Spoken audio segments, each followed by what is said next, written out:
Welcome to the GYSBtalks podcast with host Carla Palmer. GYSBtalks, Get Your Sexy Back Talks, is the #1 podcast helping women in midlife elevate physically, mentally, spiritually, financially, and in relationships.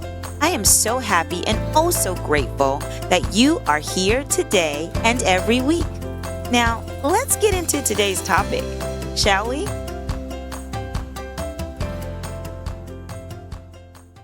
Hello, everyone, and welcome to another episode of GYSB Talks. I am your host, Carla Palmer, and today we are talking about a subject that is very near and dear to my heart. We've got a great guest with us today. We have Sandra Wingfield, who is an alopecia confidence coach. I don't think I've ever heard of that, and it's great. It's needed. So I'm really excited to have you here today, Sandra. Thanks for joining. Thank you. I want to introduce you properly. Sandra is a confidence coach for Black women with alopecia. She was officially diagnosed with alopecia areata in 2019. During the pandemic, not having access to a barber was what prompted her to shave her head completely. Listen, I did not know that it was that new for you. The way you show up on social media, I never would have guessed it was that recent. Yes, it's super duper recent. Well, in terms of like years and stuff, because I know there's people who've had it all their life, since they were 12, since they were 4. So yes, it's definitely an adulthood thing for me. Wow. So talk about the journey. Like, what did you start seeing signs of it? What did that look like for you? I had locks before, and I would say maybe in like 2014, just a particular area of my locks just wasn't growing anymore. It was very short. So I started to do a lot of buns, just updos and stuff like that. But I kind of was feeling like this could be an indication of something. So 2014, I had my son in 2016. And then, postpartum thinning, things like that. But to me, what I see of it, postpartum thinning is like around the edges. My stuff was happening all up in the middle, all on the sides, the back. That's not what that would. Yeah, that's not. Yeah, exactly. Not associated with Correct. postpartum. Hmm. Right. Absolutely. And so that's when I started to think, okay, my hormones are just shot. Been on birth control since I was 17 years old. Um, had a child, getting back on birth control. So I just thought it's my hormones and stuff. Cut my locks off. I just like sat in the bathroom one day in 2017. I just took a scissor and just cut my locks off at one by one. And I went to the barber afterwards, and I was just rocking a shortcut for a while.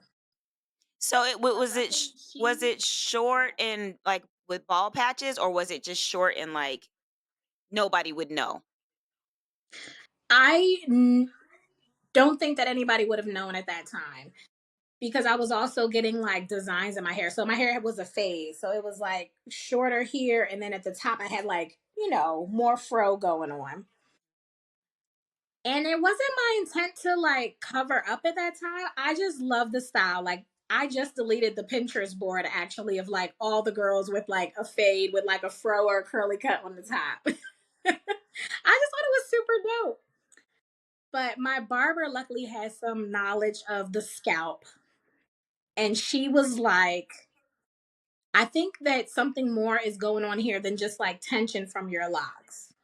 Because I just thought I cut it off. Let me get a new season of growth going. But that wasn't the case. Yeah. So when she said she thought something different was going on, did you go then to get a biopsy? I didn't immediately because I'm a DIY girly. And a I'm dope not one at scared to make a that. little oil, a little tincture. Hmm. So I was buying all the things, doing the massages, the The derma derma roller. rollers. Yeah. And what's the other one with the little things? Is like kind of, what is that one called? I don't even know, girl, but yes, the thing that they sell like in the mall, in the little kiosk. I'm so glad we can laugh about this. It really ain't funny, but it's the experience. Yes, absolutely. So, I was like doing all the things for about 2 years before I finally went to the dermatologist. So it's been a journey. And when I sat in the chair, this is so ignorant of me now that I can say this now. When she told me that I definitely have alopecia after she did the biopsy, I said, "Am I gonna lose my eyebrows?" I don't think that's a stupid question. But now, knowing what I know and hearing the stories of alopecians who don't have brows and don't have lashes, I wouldn't say it's a stupid question, but it just seems so shallow. Like today, I can say that about me. But I was really concerned because I didn't understand that alopecia was a spectrum. Mhm. Mhm. And when I talk about that, a lot of people don't know that either. They're like, shoot, Yep. maybe I have alopecia because they don't realize that it is a spectrum. It's not totalis for everybody, it's not universalis for everyone. Mhm. Mhm. So you And started so educating yourself? yes, absolutely. And then we decided on a treatment plan. What did that look like? Steroid shots, Oh, you did the lots of steroid injection. shots. Yes, Wow. Did it help at all? it did. And so then I was released, quote unquote, released from her care because she's like, you've got enough growth started. But the caveat always was that it ebbs and flows. And that where I had growth that day that she released me, I might not have growth there in a year or two. Oh my goodness. What were the shots covered on your medical? Partially, it was expensive. I tell people that all the time. I spent So so expensive. much money. Me too. Me too. I did the PRP. Shampoos, Mhm. treatments, Mhm. oils, Thousands. all that nonsense. No, thousands of dollars. Thousands of Yeah. dollars. And you're so hopeful, but I felt like each time I got something new, my hope was a little less. And Mm. now I'm at the point where I'm like, that's not going to work. That's not going to. And people are always DMing you things. I don't know if they do with you. Oh, Girl. you got to try this. Oh, get this shampoo, get this conditioner, get this oil. Even this lady who created this oil sent me the oil. She was like, let me know when your hair grows back. And I'm like, okay. And I did a video and I'm like, oh my gosh, this is not going to grow Yeah. back. Because I'm on the Yep. And spectrum. I told, I'm on the go spectrum ahead. with the CCA. Okay. CCCA. Hmm. And that's the scarring. Okay. Yeah. I recently had a company DM me about an oil, like you said, and I just told them straight up. I said, "Hey, I'm not at that point in my journey right now. Hmm. Hmm. I think about this often. Will I grow hair again? Maybe one day, but I'm okay with where I am today." What do you think allowed you to be so, I mean, I don't know what your emotions were when you were cutting your locks off. I'm sure that was a very emotional experience for you. What were you going through at that moment, and then that part, and then when you decided to completely shave off all of your hair?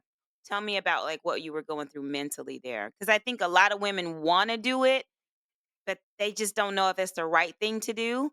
And like for me, I feel like if I ever shaved my hair off, I wouldn't get any hair back. Like feel like it would be so Mm, final. right. I always pictured myself like Toni Morrison with these really long, beautiful gray locks. I just thought that I'd had my locks forever. And I had first cut my locks short, like into a bob, before I just went ahead and just like cut them all off. And then cutting them into that bob, not seeing that growth, I was like, okay. I've just got to release this. I'm becoming obsessive about it. Everybody doesn't get like that. That's just a trait that I have. Always touching my hair, always trying to do something to it. I was constantly twisting the it and things like that because it was making me anxious because I knew that my hair wasn't growing in that particular area. This still at this point, there's like just very minuscule spots throughout my head, but that back part of my head, that hole, I call it a hole because that's what it felt like, was just growing and growing and growing every single day. And so there was a sense of relief for me. I actually have that as one of my reels on my Instagram. I looked at it recently because somebody asked me about it. Because I was smiling in that video because I did feel like that relief in this moment. Because remember, it had been 2 years up until this point that I had like started seeing something going on. Okay. Yeah, So how were you supported like by your family? You're married, right? You were married at the I am. time. And how what did that support look like, those conversations? Because I'm sure it was hard for both of you. Absolutely. I had those conversations a lot with my husband. Like, babe, what am I gonna do? This is what I'm seeing. Things are not getting better. Um, no matter what I do, it's just causing me more stress than anything. And what did he say? He was supportive no matter what.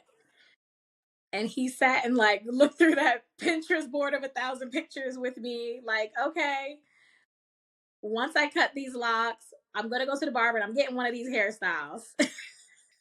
Yeah. Yeah, it's so important to have those kind of people around us, who can see past and not that you're not beautiful now, but you looked a certain way and you were changing, right? And that's what happens just in life in general. How do you present with so much confidence? I mean, like you just shaved your head, you said in 2019, right? And I think a lot of people are like, 2020, yeah. I couldn't do that. Like I'm not there yet. I'm not there yet. I don't know what my head looks like. I have my perimeter hair that I just keep and then I just put my little fake bun on top or I wear a wig or scarves or this like a turban. But you just show up so boldly and just gorgeous and dope and all the things. Like, were you always like that? Thank you. This isn't my first confidence journey. You talk about fitness a lot, and fitness is, I would say, one of my first loves. I used to compete in bodybuilding, natural bodybuilding.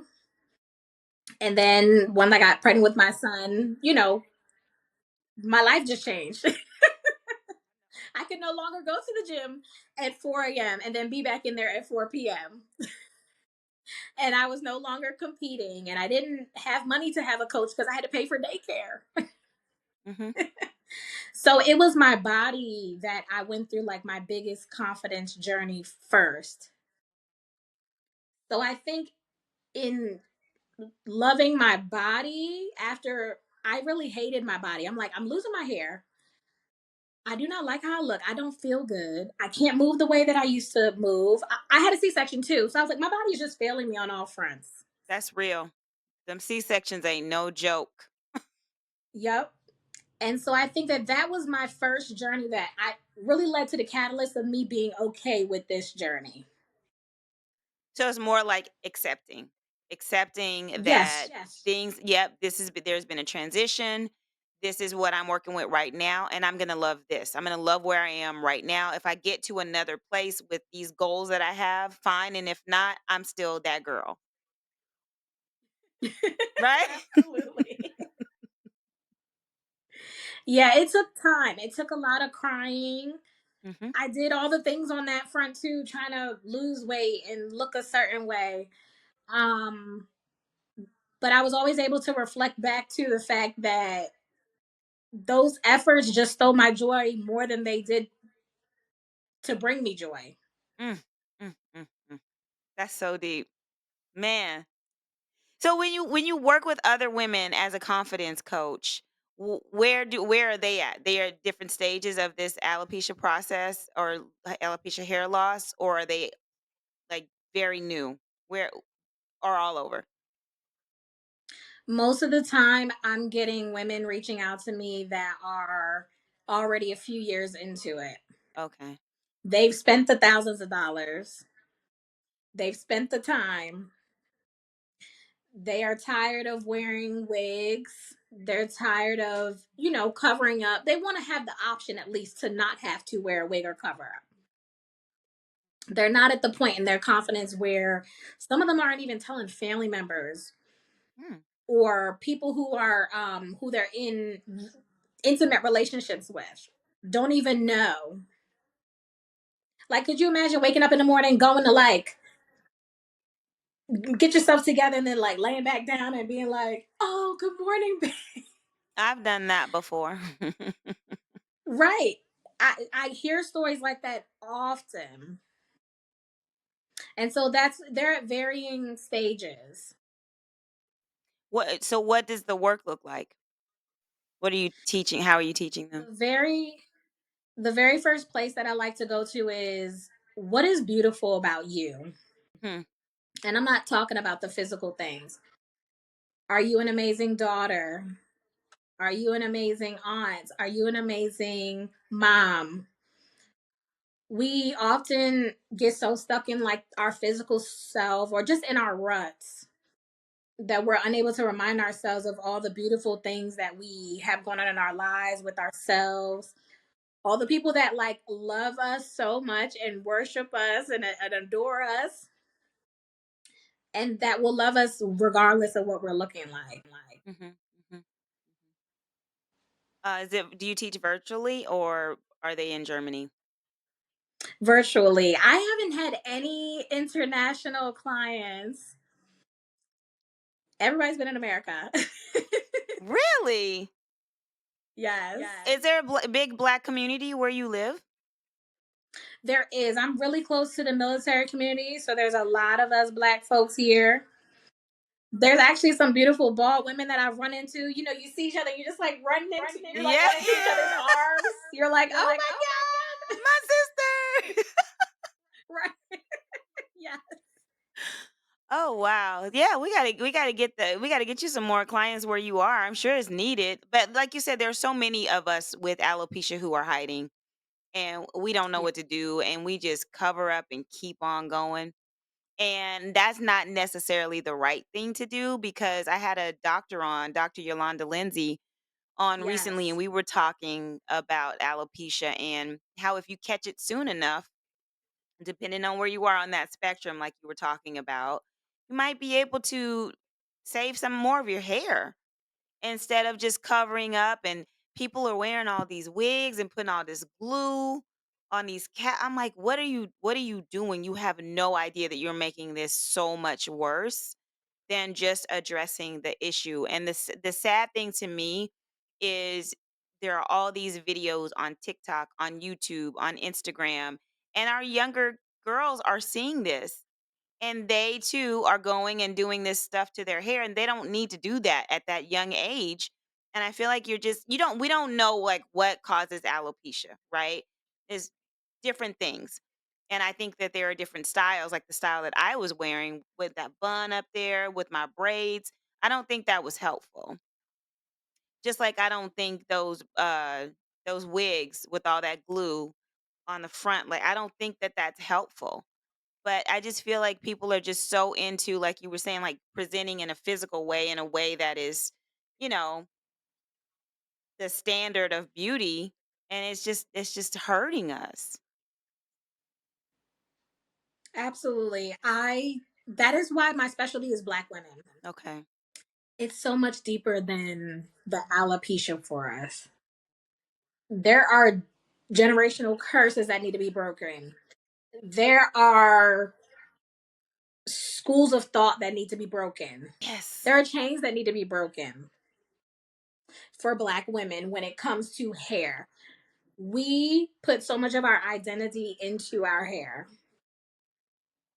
And it's, if you look at the history, I always think about Madam CJ Walker.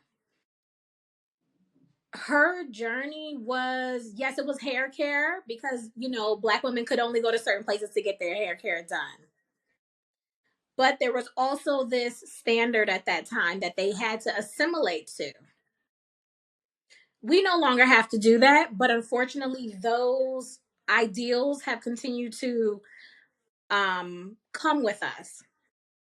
I'll be 33 soon, and I think that we're going a little bit backwards because I remember being in like middle school and being like part of the first groups of girls that was going natural Yep. because we Yep. got perms when we were 6 and 7, Yep. maybe younger than that. Oh, I did. But now it's going back to, like you said, that you're seeing a lot of wigs and things like that, and not just for fun. I will put on a wig for fun, but this is some people's everyday, months and months and months of going like that. Every day. And the eyelashes and the red eyes that come with the eyelashes because they're so thick now. And that hygiene around your eye, like that's not good. I don't know what's happening with us. And it's kind of sad if you ask me because like you said, going backwards after all that progress that we made. And natural hair, some those styles aren't always easy to take care of Right. either. And then you even have our own we had our own people talking about the way that we were looking when we were doing the natural hair care and you Yeah, just she knows she need to do something with that head, so we kind of started hearing that, and I think that that was some of the reason why it went back. yeah, So absolutely. And I have a 14-year-old girl, and it is a struggle some days because I see where there's just so much emphasis on the physical, mm, mm-hmm, and I'm like, you're so much fun. You make people laugh, and it is hard, but I know that I have to let her have her own journey in figuring out who she is. mm-hmm, mm-hmm. So I'm trying to find that balance because I know for me, like, my mother was very strict about certain things with our hair. Okay. My grandfather actually took me to get my perm because she would not. But then there's a issue now with her and her dad, which was not good. You know what I mean? But I was grandpa's girl. I was the first granddaughter. Wow, I cannot believe he um, did that. he did because he used to send her all day to the salon with somebody that lived in a neighborhood.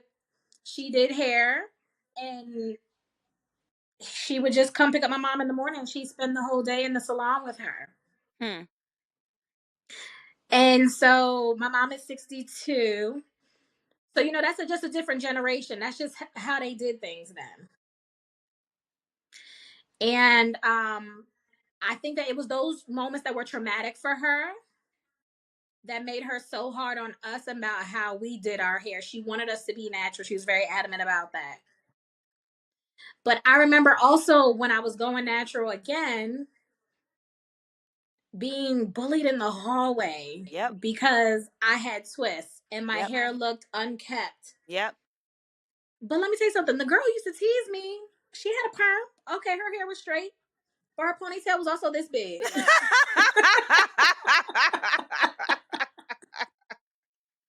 But it So was what are we straight. doing? But it was straight. Oh gosh. So it's like, what are we doing? You know what I mean? So yeah, I'm really trying to, as a parent, trying to find that balance. My daughter's never had a perm. She has her hair in braids right now. I think that the hair thing we're good with, but Okay. just her having confidence in just who she is as she is, that those are tough, especially when you've had these experiences as a grown woman having to like recapture your confidence. Mhm. Mhm. I think parents have it much harder. I mean, my son is 23 and the internet was around, of course, but Yeah. now parents are battling against the internet.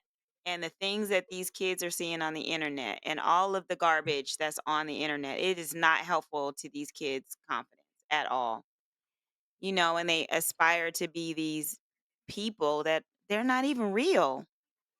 it's not even, Yeah. it's not even real.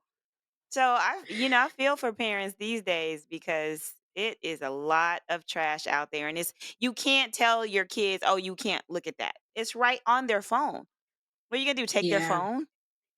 There is Yep. only so much a certain age where you have that little protector kind of stuff on your. At some point, they gonna see what they gonna see.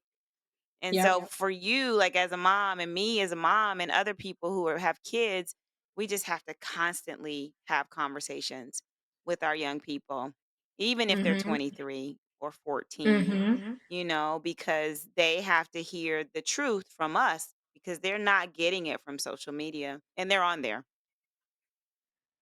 Absolutely. Yeah. So, last question before I get to my last two questions. My last question for you is, what does your self care routine look like? Sunday, I usually shave, and I just like put my music Yeah. on. I'm talking about like blasting in the bathroom. Yep. And I just like have my moment with myself. I get my hot towel, give myself a little spa experience, and they're real cute. I've seen some of it on Instagram. I'm like, she takes care of it. That's your love time. Yes, Mm, absolutely. Yeah, I'll do my eyebrows. Remember, I'm a DIY girly. I do my own eyebrows too. So I do my wow. eyebrows at the same time.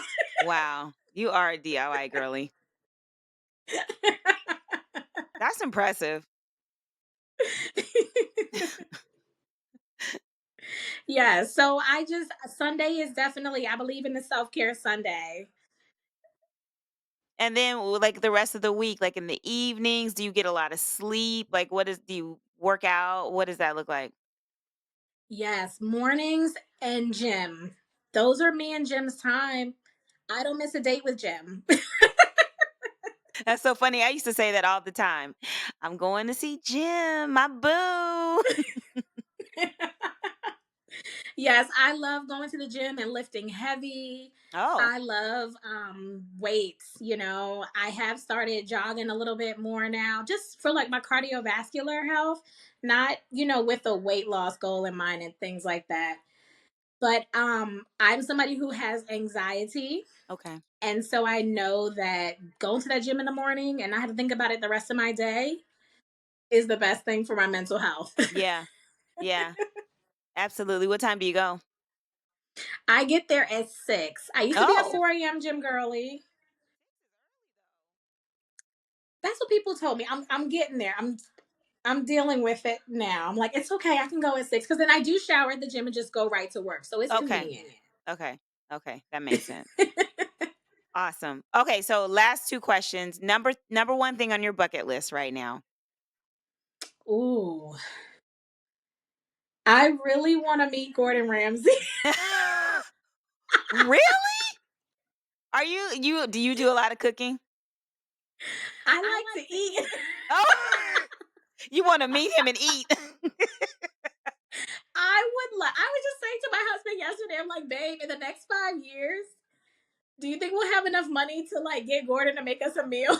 Oh my goodness, that's going to cost tens of thousands of dollars. And yes, you will have him make you a meal. Absolutely. He'll throw your whole party. Yes, I just want like me, my husband, and Gordon, and whatever staff he has to yell at behind the curtain.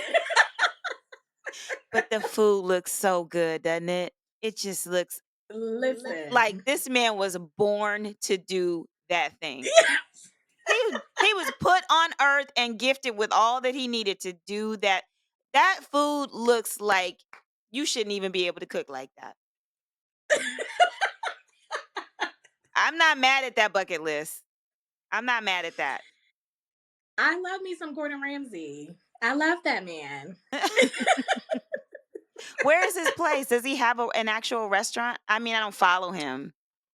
Girl, he has them all over. Okay. Like a lot of he doesn't have any in Germany, but I'm right here near the UK. I haven't even been over there to be in any of his places. But it's not sufficient just to go to his place. No, no, no, because Wolfgang Puck has a ton of restaurants, but he ain't back there cooking. No, I need him in the pot, you know? Yes. You want him to make it and bring it out, okay? Yes, absolutely. And I want to hear him yelling at whoever he got to yell at back there because I'm gonna know the food's gonna be right when it come out. Oh, he's such a jerk. It's like the food looks really good, but what kind of energy is in that food? Because that man be saying some things, Ooh. honey. I'm like, you talk to people like that, shame on you. He does, but look where it got him. Yeah, and I mean, a lot of it is for show at this point. He's Yeah. probably not that big of a jerk, but it's in him. Yeah, for It's in sure. there. Okay, last question. GYSB, it stands for Get Your Sexy Back. When you first heard the word sexy, what did it mean to you and how has it evolved for you? Hearing the word sexy for the first time, I think it was a very like provocative thing. You know, you're young. Thinking of like sexy is like just sexy clothes, less skin.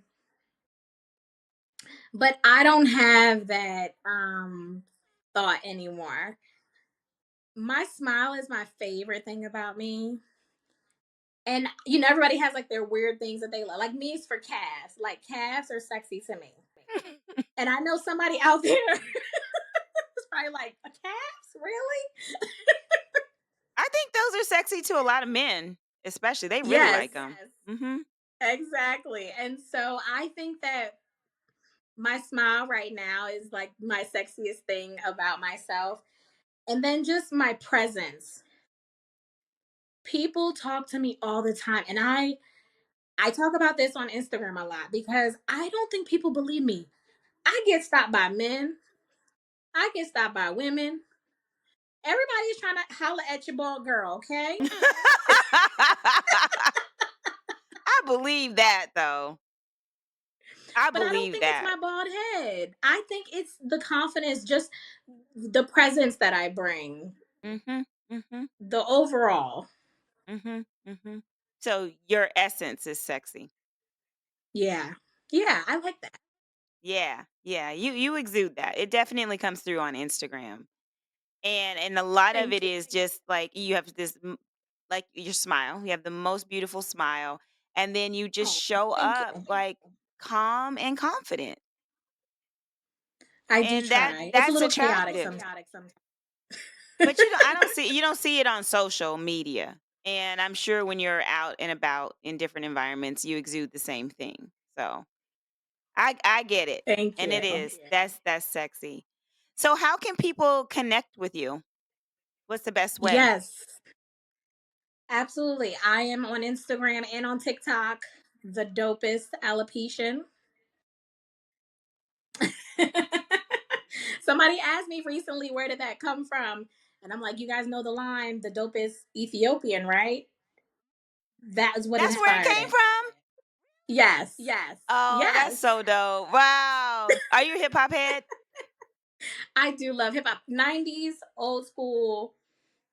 You know, the 2000s hip hop gives me the nostalgia, a little lean with it, rock with it, you know, Lil Jon. But yeah, that 90s just vibe with me. I always feel like I was born at the wrong time. I think my son is like that too. Like he loves old school music. And I'm like, you 23. And like I had my birthday was on Friday and he came to help me set up. I had a little party and I said, "Oh, I didn't make a playlist." He was like, "Oh, I got one. You know, you can use this one." The playlist was perfect and I'm 52. That's awesome. I was like, this dude got some good music on here on his Spotify playlist. Yep. So yeah, it Yes. doesn't Yeah. So age. you're It's a not an Scorpio age. girly too. Yeah. When's your birthday? November 1st. Oh, yep. What's going on, Scorpio sister? That's dope. I love it. Okay, well, it's been so great talking to you today. I'm so glad that you said yes to come on to the show. And I hope, people get something from this episode. Two alopecians, just talking about the experience. and I am inspired by you. And, hopefully one day I'll figure out what I'm going to do with this hair. Till then, I'm going to keep rocking it the way that I rock it. But thank you so much for being here, Sandra. Thank you for having me. If you want to stay connected to GYSB, I am GYSB Movement on all social media platforms. I'm on TikTok, Instagram, and YouTube. If you want to follow the podcast, I would love it. So hit the notification button and stay connected and let me know what you want to hear on the podcast. I would be happy to try to curate something for you. All right, everybody. Until next time, thank you, Sandra. Thank you. All right, talk to you later. All content on this podcast and any linked blog, podcast, webinar, course, or video material is created and produced for informational purposes only. The content is not intended to be a substitute for professional medical advice and should not be relied on as health advice. The information is general and may not be suitable for your personal circumstances or complete health objectives. Do not use this content as a standalone resource to diagnose, treat, cure, or prevent any disease for therapeutic purposes or as a substitute for the advice of a health professional. Never delay seeking advice or disregard the advice of a medical professional based on our content here on this podcast. If you have questions or concerns about your health or medical condition, please seek guidance from a medical professional.